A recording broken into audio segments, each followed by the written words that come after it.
risk is something calculable. We have a pretty good idea because it's normally distributed about the probabilities of one of us suffering an automobile accident later today. That's calculable. And an entire industry, insurance, is built around those calculable risks. It's actually quite easy to calculate the risk of a hurricane. Hurricanes are actually quite predictable disasters, which are pretty normally distributed. You know when they're going to come, the time of year, and there's actually a pretty stable pattern.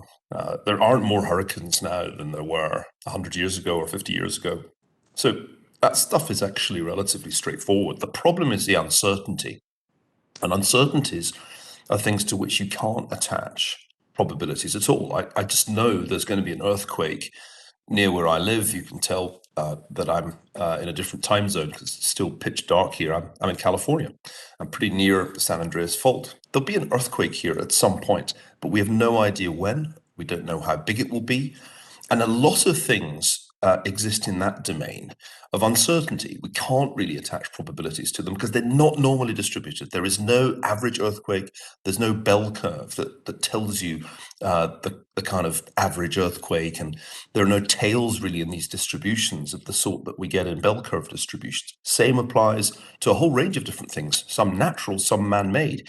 It's true of wildfires. I have to live with that uncertainty here. And it's true of wars.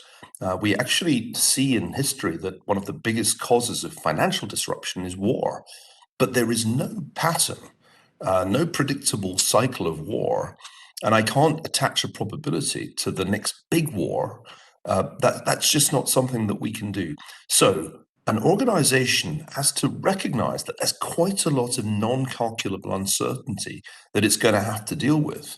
And I think the best way of thinking about this is not to look for some model that is going to tell you spuriously when the next big earthquake or war occurs, but rather to accept that we can't know.